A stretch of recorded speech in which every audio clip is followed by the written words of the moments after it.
Hey there guys, what's going on? This is Reckles with WTBGold, and today I'm going to be talking about the most profitable farm I'm aware of. First, we're going to go over how to do it the normal, intended way. Briggs has done a video on this, students talked about it, Umran did a guide about it. Like, it's not a new farm. But then we're going to go and talk about how over the years people have optimized bits and pieces of it into a farm that gives 1.4 million gold in 2 hours. And then I'm going to finish up the video by talking about something a little bit more important, I think, the ethics of it and legitimacy, whether or not what we've come to is an exploit.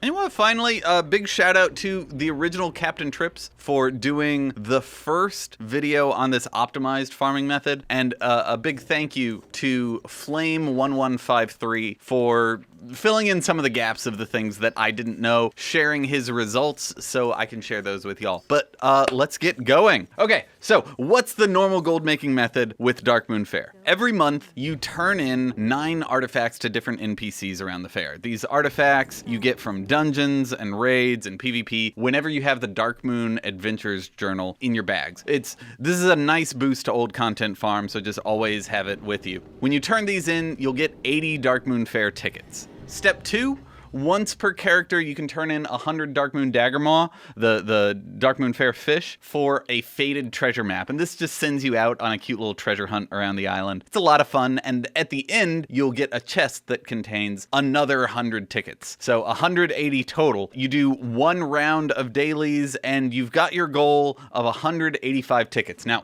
185 is important because what we're spending these tickets on is the Darkmoon Faire replica transmog. With 185, you can buy 2 pieces of the 55 ticket armor and 1 piece of the 75 ticket armor. Now, these transmog items sell for a lot. They have the same model as the heirloom gear, but they're actually different colors. I think someone said they were the T0.5 armor, whereas the heirloom gear is the T0. I don't know. I'm a Lich King baby. But they sell for 20 to 40,000 gold each. For the rest of this video, just to save y'all trouble, I'm going to just say 30k each. You know your transmog market better than I do, so if you need to adjust these prices as I go for it. But here's the napkin math. Every Darkmoon Faire, 3 items that sell for 30k each, that's 90k. These items cost 185 tickets total, so each Darkmoon Faire ticket is worth 500 gold to you. That means that you should be willing to buy Darkmoon Daggermaw for up to 500 gold. That means that dungeon artifacts are worth up to 5k, and that the treatise on strategy is profitable up to 7,500 gold. Long story short, you can get some good deals on these. It's almost all profit, and that's a nice extra 100k a month. And you know what, if you're on a low pop server, by all means, yeah, transmog might take a little bit longer to sell. But you know what, here's a screenshot of someone paying 400k for, I think, shoulders. One of my Twitch subs, Flame, has stocked up on one of everything, and here's his results for the past 90 days. 1.8 million in sales. All right, so let's move on. Let's optimize. Let's put our gold making cap on. We've established how profitable this is. What's our end goal? We want to farm up as many tickets as possible during one Darkmoon Faire. And there are 2 things holding us back, 2 roadblocks. First, the Daggermaw quest can only be done once per tune. Second, the artifacts can only be turned in once per month per tune. We can get around these resets and lockouts with class trials. And the problem is that we can only make 8 trials a week, which is fine, that's a lot of gold, but we can get around that too. If you make 8 class trials a week before Darkmoon Faire starts, then you can do this 8 times on day 1, then delete those tunes, and then make 8 more for a total of 16 runs of Darkmoon Faire. 48 total pieces of transmog armor. But at that point, you run into a new roadblock where you need 16 of every artifact and 1,600 Darkmoon Daggermaw, which can be just a huge pain to find on a small server. But, you know, a tip for that is that the prices do tend to dip in between fairs. So I've got a TSM import list down in the clickety-click. about 2 weeks before the fair starts, begin scanning your auction house for these artifacts and these fish. And then, whenever the fair actually starts, the rest of the route is the same. You log onto your class trial, you hearth out of the tutorial, you check your mail for the fish and artifacts that you mailed off, then you talk to the lady by the auction house. She gives you a Welcome to Darkmoon Faire quest that gives you 5 tickets. And this is important because that means that you can turn in the artifacts for 80, the Darkmoon Dagger Maw quest for 100, and then you have 5 tickets just for going there, so you don't have to waste time doing the dailies, which is great. You can get this entire route done in 9 minutes 30 seconds. You can probably do it faster. I'm a slowpoke, but I was very proud of 9 minutes 30 seconds.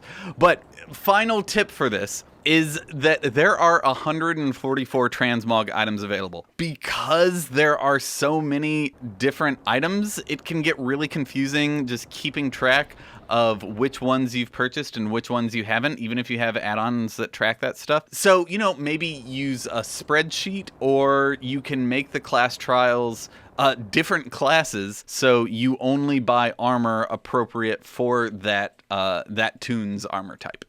But after it's all said and done, here's the results. 16 toons times 3 replica items each times 30,000 gold per item. That's 1.4 million gold in 2 hours. That's 700k an hour. That's a stupid amount of gold. And you know what? If you have 2 accounts or friends who are willing to run this for you, you can double that. It's massively profitable.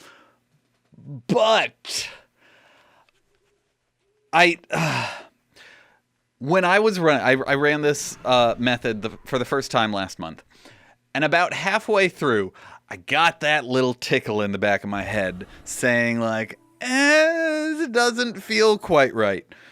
So I don't think there's anyone that would say this is 100% legitimate, even though we are using things that have been in the game for many years, and we're not, it's not an exploit. We're not wall hacking or going invincible or writing a custom macro that locks up our arena component's computer. It's not malicious, but it's in the gray area. So let's finish up and talk about ethics. Blizzard designed the class trials as a way to test out whether or not you like a toon before you drop $60 on it. They realize they're a smart company. They realize that you can take advantage of this. So they've implemented a few restrictions to class trials to make sure you can't use them specifically to circumvent lockouts or resets. For instance, you can't make more than 4 toons in an hour. You can't enter dungeons or raids. And while Blizzard hasn't told us why these rules are there, these restrictions do exist.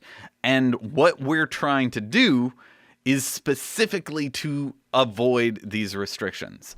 Archvalder's Warcraft Hacks made a cool forum post where he said, in relation to this farm specifically, that Blizzard doesn't take kindly to people who use class trials to avoid resets. And you know what? He would know. He made a video describing a trick where you can use class trials to avoid a once per character lockout with your garrison. Blizzard nerfed that the day after he put his video out. In the past, people have used rogue class trials to try and avoid the 5,000 gold weekly pickpocket lockout, and a few of them actually got in trouble. But because these are gray area farms, Blizzard can't really give you a definitive answer as to whether or not they're okay. That's what they've done in the past. What's Blizzard's official stance on this? Forum customer support agent Vracthis said, if your exploit is obvious and egregious, then you might get penalized. Which is still not saying anything specific, but here's my take on this. Yes, this farming method has been around since the first month class trials existed, and yes, Blizzard hasn't stopped anyone yet, but since 2016, it's evolved. We've gone from making 1 or 2 trials for a little bit extra gold into the much more obvious and egregious 2 weeks of planning to run 16 or 32 or more class trials through. So if you want to do this class trial trick to just get an extra transmog appearance that you don't have, go for it, whatever. But honestly, I don't feel comfortable recommending that you guys do the full 16 toon thing again until we get an answer from Blizz. I've been playing my account for 10 years and it feels like I'm cheating. However, I do think this is important information. This method, this mindset to how we optimize this farm is worth sharing, even if we end up disagreeing over where the gray area turns black. Like, you can still take something away and improve your own gold making techniques. But gosh, that is it for this video. Thank you so much for watching. Subscribe if you want to see more guides. Give this one a thumbs up if you liked it, only if you liked it, and I will see you later. Have a great day, guys. Thanks for watching. Good luck and happy gold making.